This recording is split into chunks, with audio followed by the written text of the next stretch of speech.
Lynch? They had to strike, formed a strike there, and they had to call the National Guard in to kindly settle it.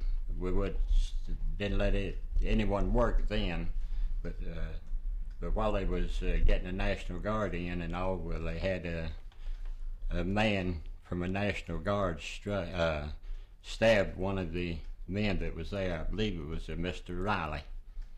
And they run across the street to a two-story house. They stabbed him while he was running to get protection from them. They stabbed him then. Now, how old were you when that happened? I was young. But I can still remember it. It was, I'd be afraid to say what years it was. It was 1934 when it happened. It was. I can remember it. You were how old then? 25, 30. I was about 9, 10 years old. So people your age were talking about this, were they? Yeah. I remember my mother and daddy talking about it. And most of the people after the strike was over, they wanted to forget it. The mills that my mother and daddy worked at, when they had the strike or they had trouble, the union come in, trying to form a union, they would shut the mills down. The mill companies, the mill owners didn't want to have any trouble, and they wanted to take care of their people, so they rather shut the mill down while they was. We're going to wait for that cuckoo clock to stop.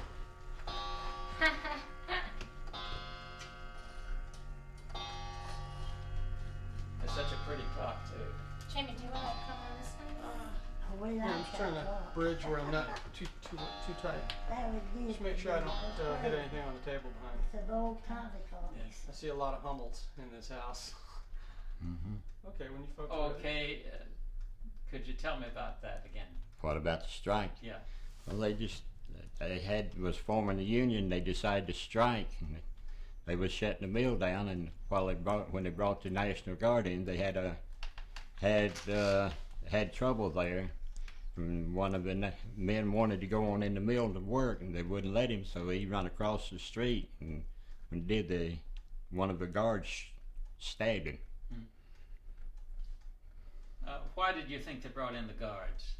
Keep down trouble. The mill owners did not want trouble. They wanted their people to be able to work and take care of themselves, and so they'd have good people to work, and the mill companies tried to take care of their people.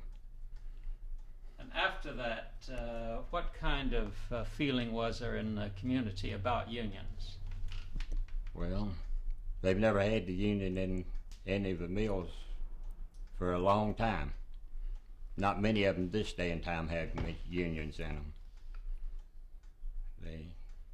They've always treated us good, and they've no desire for a union. Don't. Do you want to tell these ladies about how you got hired by Mr. Lineberger? How? Well, I was working at the Imperial, and when I went to get a haircut one day up at the Belmont Barbershop, Lawrence Alton cut my hair up there all the time. So I got a haircut, was getting a haircut, and Mr. Lineberger come in. And he was talking to Mr. Alton, and he said he needed to get his hair cut. He had to go and, had business to tend to. Lawrence told him, said it'd be a few minutes, and then I'll cut your hair. So Mr. Lineberger was talking to me, and he said, well, when are you going to come to work for me? I said, tomorrow. He said, well, come on up to my office. I said, we'll get papers filled out and get things ready. So I went up there and talked to him, and then when I went up to talk to him, he sent me up to the number 1 Acme, which he owned it, and had controlling interest of it, and he sent me up to see Jim Fraser, and they put me to work that night. And I worked up there for about 22 or 23 years before I retired. Every time Mr. Lineberger come in, he'd always come by to say something to you. Well, tell me about how Mr. A.C. Lineberger went around to the mills. Mr. A.C. Lineberger, he had a colored man as a chauffeur. They drove a Lincoln Zephyr, Mr. Lineberger, the old Mr. A.C. Lineberger, he walked straight as a stick. He was a small, thin man. The chauffeur would take him to the mills, go in the mills, walk him around the mills, and bring him back out. Then he always had to go around the village, see how everything was. And it took him 3 or 4 hours, because if he seen you out, he had to stop and talk to you, ask you how you was getting along, and everything was doing all right in the mill. And you remember Mr. Lineberger too, do you? Oh, yeah. He's a nice fella. He was good to his help. Now, if you had a grievance, or if you had something you wanted to talk to the boss about, you could go up and talk to Mr. Lineberger about it? And I had settle it? a lot of them, I think. I never did. I never did have no trouble with my boss being. But he was the kind of man where if you had something to talk to him about, or if there was a problem, he would get involved. I had something to talk about, I would have. He was a nice fella. He'd listen. They wanted you to go to your boss man first and talk to him and try to straighten it out. That's The right. boss man straightened it out. Then, if the boss man didn't straighten it out and you still felt like you wanted to go talk to Mr. Lineberger, feel free to go talk to him. So there was a sort of a formula for handling problems. Yes, sir. Everything went up, there was a ladder, but everybody was responsible to the man in charge. Mm-hmm. That's interesting. Now, these ladies were telling me about growing up in the mill village. Could you talk about, your sister was suggesting that maybe yours was a little different. Could you talk about growing up in the mill village? In the mill village, the children, well, we was raised in a fence. Mm-hmm. We didn't go very many places there. Whenever we went, we had a certain time we could go, and then we always had to be back. We could go down to their house to stay so long, and then we had to come back. Everybody's children, they got along and played, and they didn't, maybe 1 or 2 families, the children at a time played together. And we'd have ball games out at the ball field on Saturday and Sunday, but everybody got along good. Now, why the fence around your house? Well, there's 3 of us children, and I had a twin sister and then one 4 years younger. And I don't know why, except to keep us in the fence and keep us where they could watch us all the time. And we didn't go out that fence unless they told us we could. Was there a fence around the mill then? No, sir. Uh-huh. Never has been a fence around the mill. No. And not many people there on the mill hill had fences. But the parents controlled their children. Did you have gardens there? Some people had small gardens. They had small gardens around behind their house, and then they had across in front of the mill, they used to have what they call the community barn. People there at the mill had a cow, they could keep it in the barn there. All right, then down behind where I showed you where I live, they had a garage there. If people had enough money and could afford a car, they could keep it in that garage and lock it up and go get it when they wanted it and take it out. Did But you have a car? No, sir. No, sir. Daddy had a car when I was small, but I didn't have a car till I was 19, 20 years old. Do you people have a cow? Yeah, we had a cow, we had a car, we had everything down there. Talking about the children down the Yeah, village we down did. there, they listened to their parents. Yeah. They'd tell us to go, we could go, to come back at a certain time, we was back. Mm-hmm. What kind of entertainment did you have? Oh, we had a ball. Any car we made up.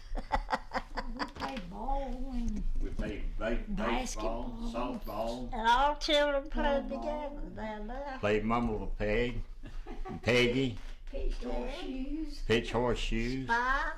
and We had some a of us ball.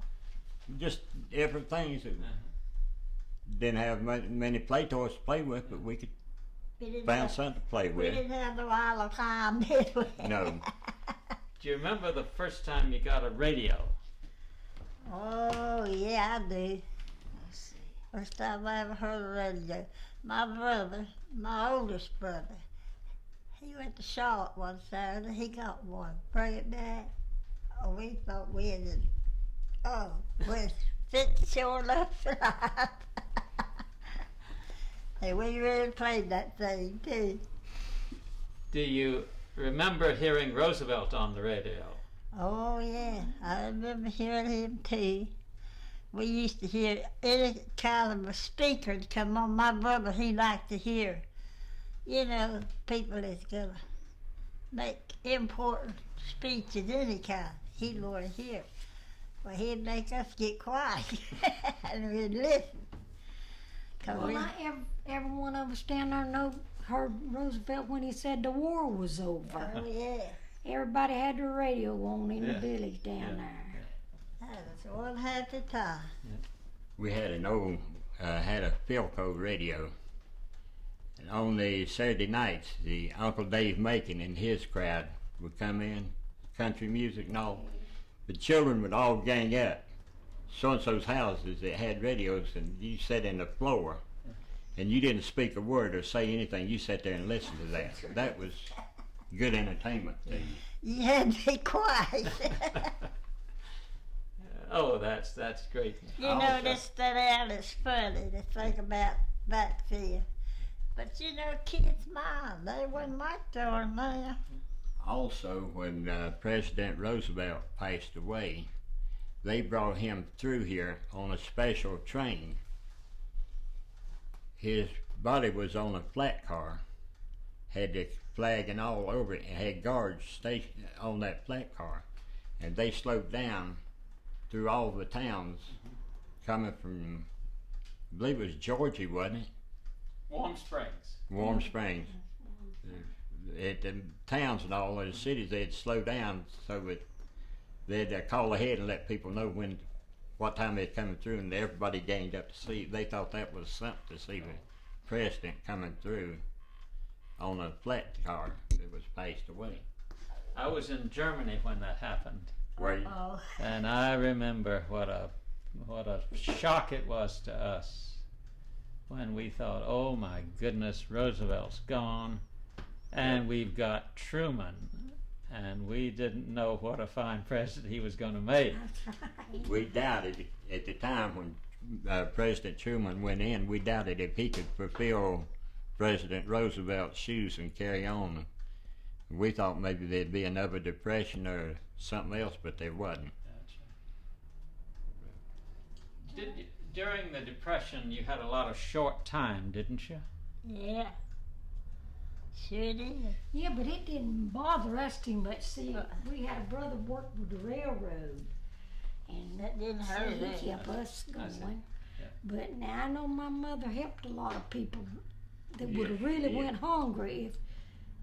Yeah, they didn't have know. some people See, down that's there what didn't the mill have village nothing. would do. Want to get down, they'd help the other, didn't they, Mason? They were Somebody- good about that.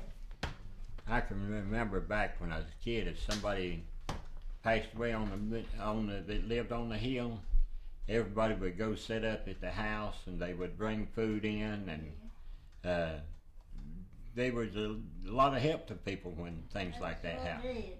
Or if they had a fire and got burned out, people would give them clothes and food and stuff and help them get back into the house. Now, let me ask you something. We have found very few black people who worked in the mills then. Could you talk about that? Well, when I first started to work, it was mostly the outside help was black. Not when I was younger. Not anybody worked on the inside of the mill. You had janitor that come cleaned up the bathrooms and stuff like that, but that was it. But as far as running machinery, no. And Cleo Johnson, Eddie Rankin, and there was another one, I can't think of who he was, worked there for a long time. Cleo Johnson would go from the mill every day up to the mill office to get the mail and bring it back to the mill. And he done odds and ends. He kind of worked out of his shop as a handyman. But everybody liked him. Everybody liked him and Eddie both. Did they live in Chronicle Village? No, sir. No, sir. No, they lived. They lived in the colored section up behind the funeral homes. Now, when your mother worked in the mill? Our mother didn't work. So that was a big help. Yeah. Now, when mothers worked in the mills, did they have other women coming in to keep house for them and that kind of thing? Yeah, They had somebody to watch their children, but I don't know if they had any. We had, when we were growing up, we had Mother and Daddy both worked at the mill. Daddy was the overseer on the third shift. Well, it's from 6 at night to 6 in the morning. Then they had a colored woman by the name of Carrie Greer. They took care of us kids while Mother worked till the morning.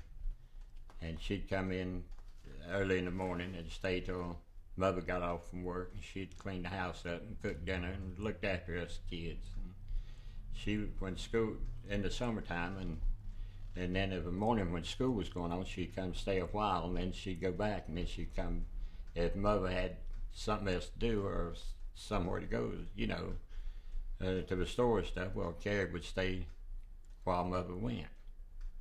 Did she have children of her own? Who, Carrie? No.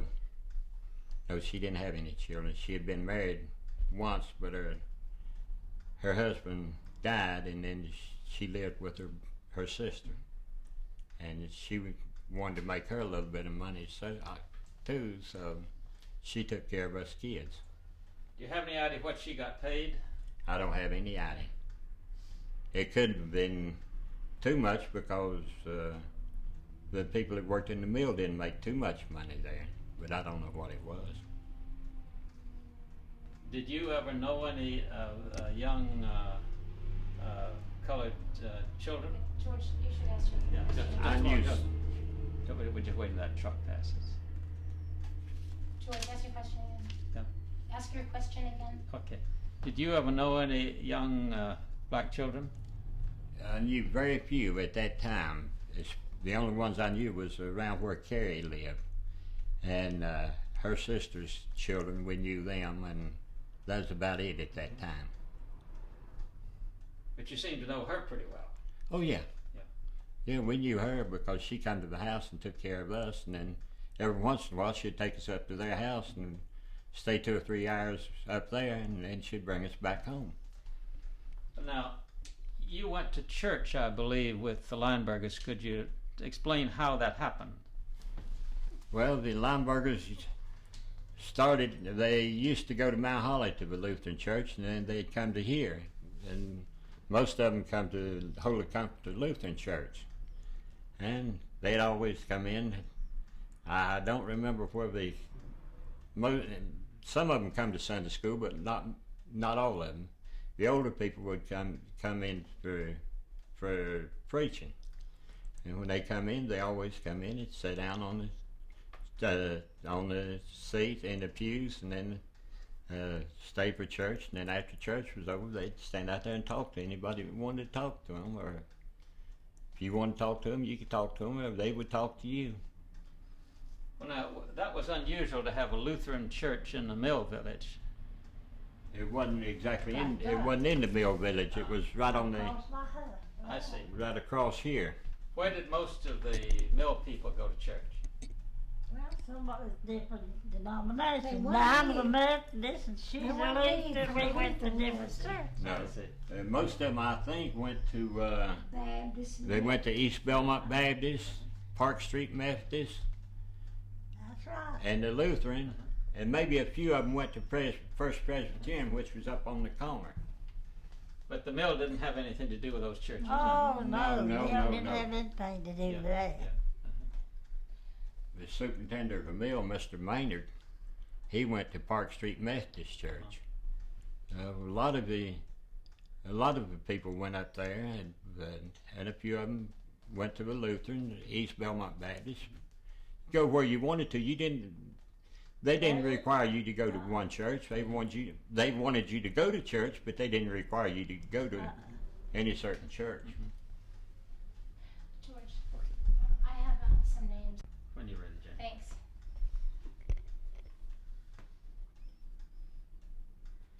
George, we're on. Okay. These are some of the people that we've got letters from who they wrote to the we have from the National Archives in Washington. From the Chronicle, Mr. A.B. Brantley. Do you remember him? He was He the was night night watchman. watchman. He's passed away now. Now, he was active in the Union. Would you know why? No, sir, I don't. I don't have any idea why. Okay. And there's Helen Mullis.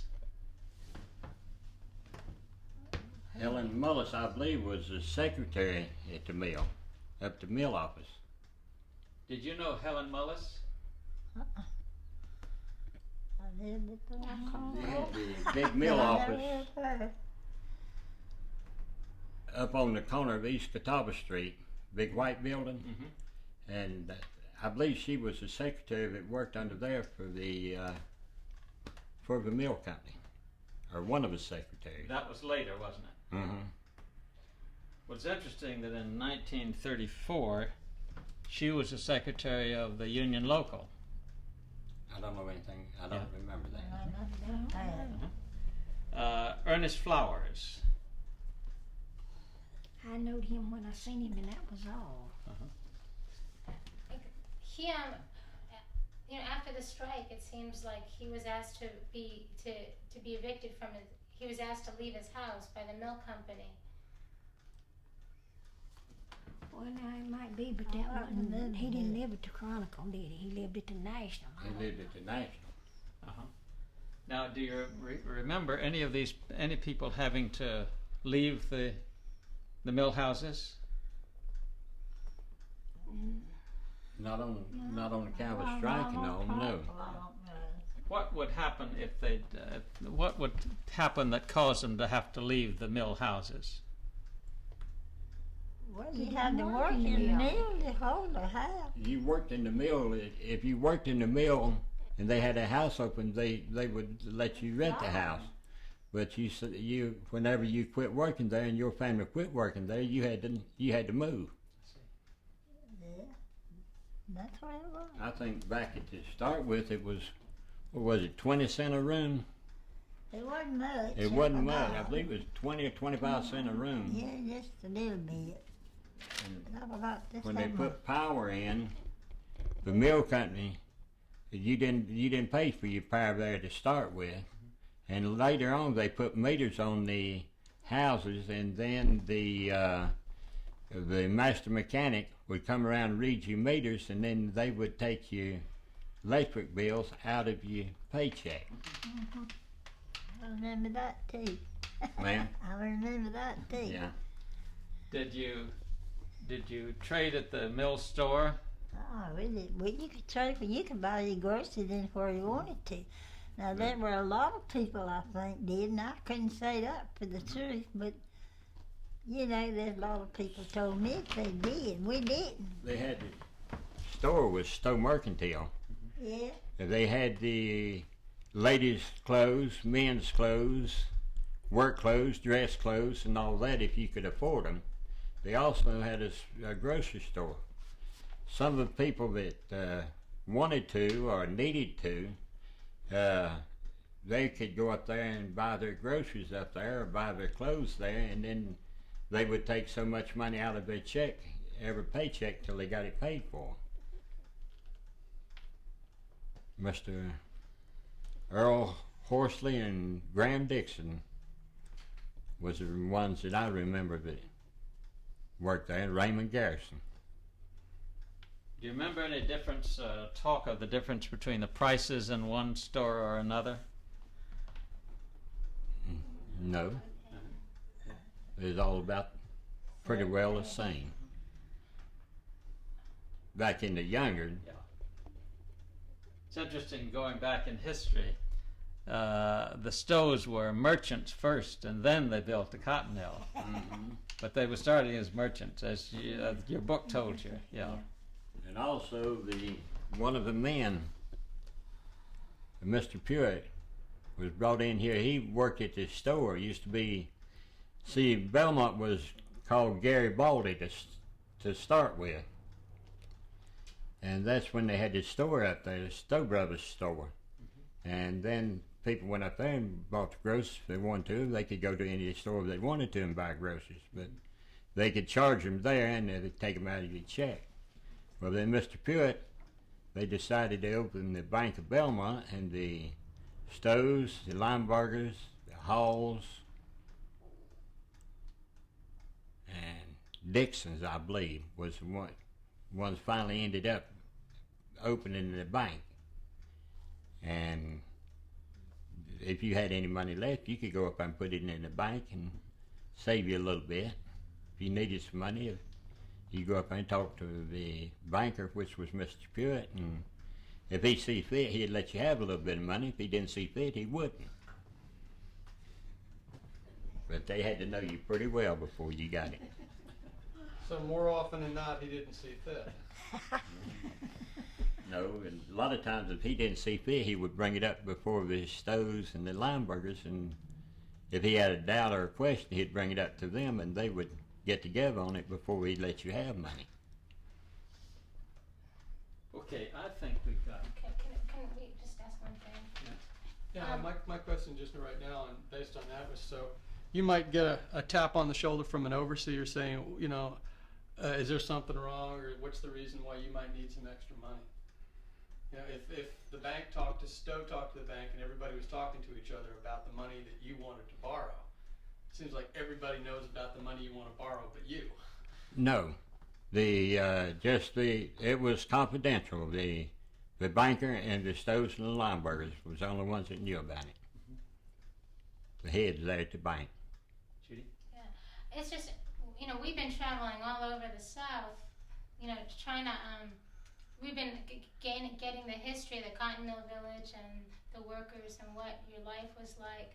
And part of our movie is looking at the history of that early organizing into unions in 1933 and 34, and that big strike. And we're having a real difficult time finding anybody that had joined the union. We're finding lots of people that didn't, and we're having a tough time finding anyone that did. And we know that in Belmont, there were hundreds of people that joined this, you know, the union local, and they came out on a big parade.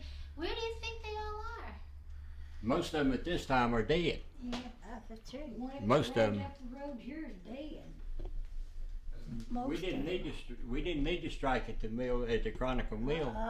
The Lineburgers was too good to us. We didn't need it. They didn't have to do that. They were nice to you, know. There ain't no joking about that thing. I worked down there, learned a kid. Well, I wasn't the only one, all the youngins. Sure. They were just as nice to you as they could be. So where do you think all these union members went? I don't know. Your guess is as good as mine. Yeah. They just All of them died. one of them passed away, and if they didn't, they left. And if they left on their own. They didn't make them leave, but they left on their own. I lived at the Chronicle for years and years. We just ain't been in here too long. Okay. They're Thank nice you. to you. That's This is Room Tone 1001. We, again, whose house are we in? We're in Belmont, North Carolina. It's the 29th of July. and your name is? Myrtle Brown, I'll tell you, she was here. Myrtle Brown, and Ever Helms. Mason Lynch. That's my sister. 1 second, we just want 30 a seconds, couple clock more ticking. seconds.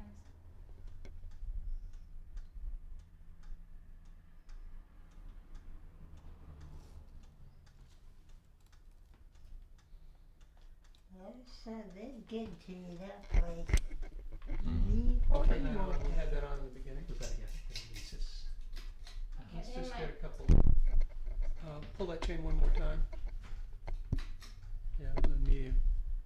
just good.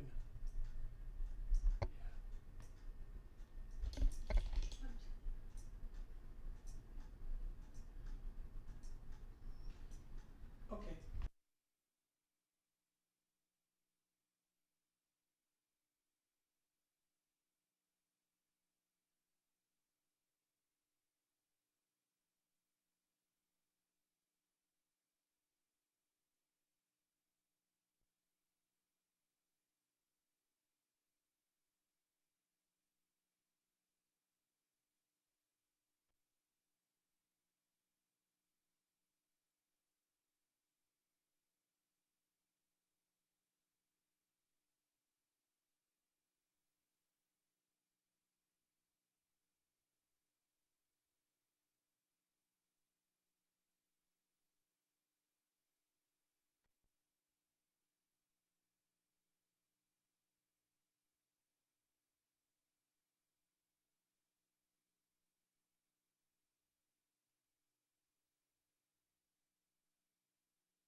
son.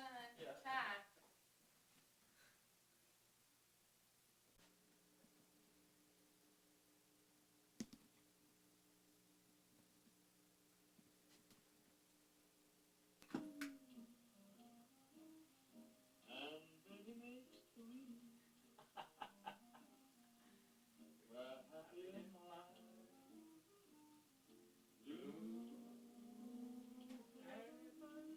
The original singer, Gene Austin.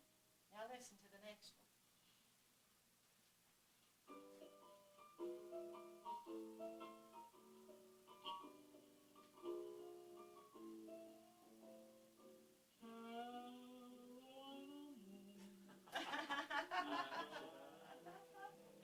Remember?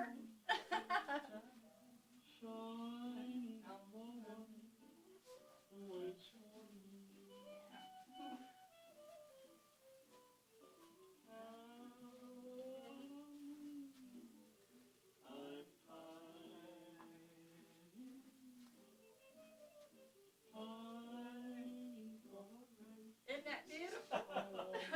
You're a good dancer.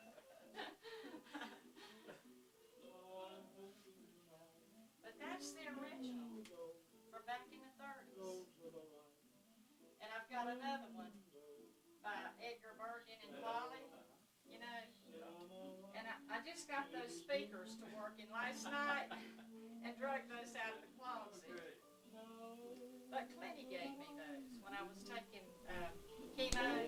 It made me hyper and I couldn't sleep. And he says, well, you got to have some music to listen to. And he gave me those records that he had kept all these years.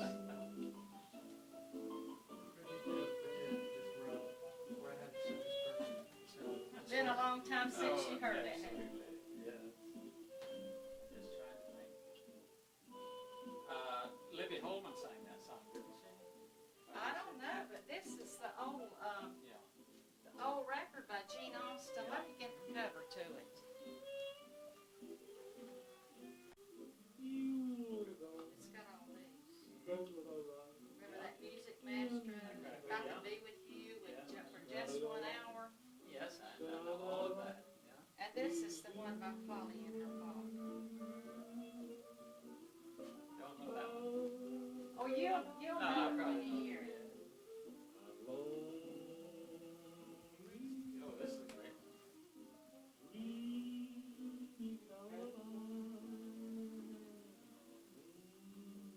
Isn't that beautiful? Oh, yes. They don't write songs like that. They certainly don't.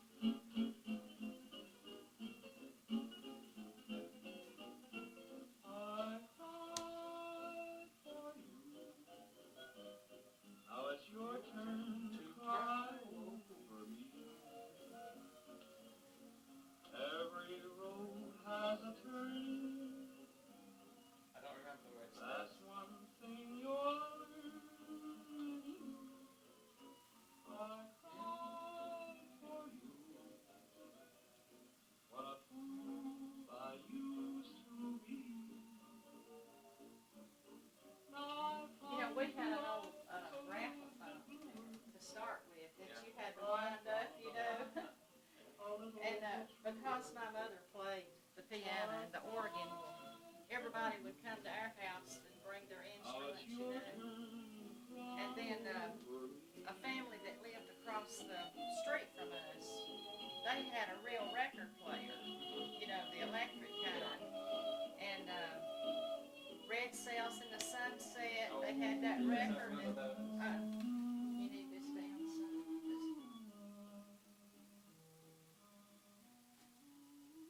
Let me see what else is on here. I've got my glasses. What's on this other side? On the other side, tonight you belong to me, forgive me. If I could be with you 1 hour tonight.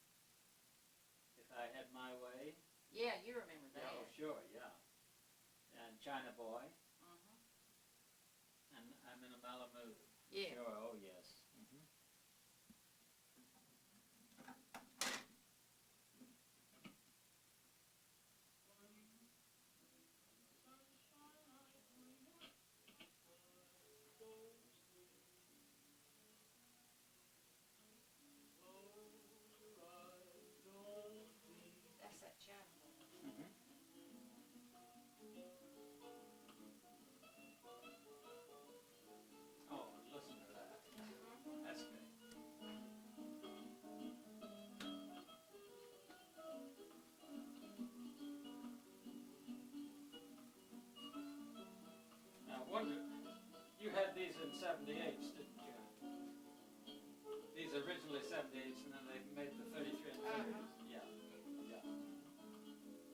did the 33 1/3 come in? I don't remember. That's what these are. Yeah. They're the original and then they copied them over. Uh-huh. Yeah. Oh, this is beautiful stuff. When you hear some of Polly and Edgar's, you'll like that too, and you'll remember it, I know.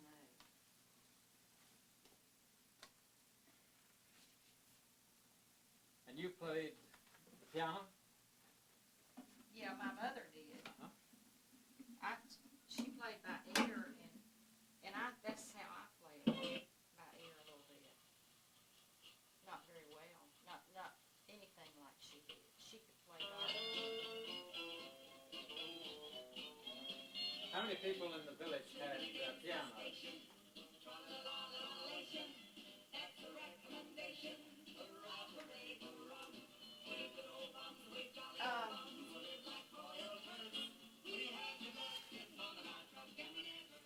Let's see, Clinty's father played the guitar. Giles Garner played the mandolin. Harvey's brother, Dick, played the guitar. Price Ewan played the fiddle. Mother played the piano and organ, you know. That was back when the Charleston was in, too, you know. And Bessie, see, I only remember seeing my father. I only had one memory of him when I was 3, you know, when he left. But Bessie said that Mother would play like she would play Darktown Strutter's Ball, and there was another one after the ball is over, and said, Buddy, my daddy, hid Charleston from one end of the living room to the other. And so, you know, it seemed like they were good mates, you know, compatible. Yeah. But evidently not, Yeah. you know, in the long run. But you made your own music there then? Oh, yeah. Did your village did the Eagle have a band? Uh-huh. Those were the ones in the band that I just told you about. Were there dances at the factory? No, but there was a cakewalk on Saturday night. Where did And, that take place? That took place on the grounds of the mill before they, you know, built more to the mill. On Saturday night, the ladies would bring cakes that they had baked, and they'd play music, and when the music stopped, if you were on the line, if you were about to cross the line or something like that, you won a cake, you know. That was kind of the highlight of the weekend, you know, was the cakewalk. Did they have dancing with the cakewalk? No. I know in some places the dancing was forbidden. Well, that was kind of a no-no too, you know. Back then was dancing. If you danced a little bit at home and did the Charleston to some music, it was okay. But if you did it in public or a dance hall, you know, well, that was wrong. So that's why they would dance at home. You know, the kids would. I know I had a cousin, Aunt Gretchen. I called her Aunt because Grandma raised her. And Mother said that she was a little fat girl when she was little, and she did the Charleston. She was all doing the Charleston. Well, thank you. That's a great tale. I knew you'd enjoy Oh, that. yeah. This has got, I got a line, and you get a line, and I'll get a pole, and all that stuff. I don't remember that. We'll go down to the crawdad hole. You don't remember that No. one? Here we are. Oh, hello. Howdy, young man. Oh, you're all Hello, fixed neighbor. up. How you doing, It's sir? Claude, my son James. Yeah, how you doing? How you doing? This is the old man. We were filming with Claude the other day. I was afraid the heat out here would. Did you play that record? We did. Yeah, if the heat might Hey. melt the record. 'Cause it gets real hot out here.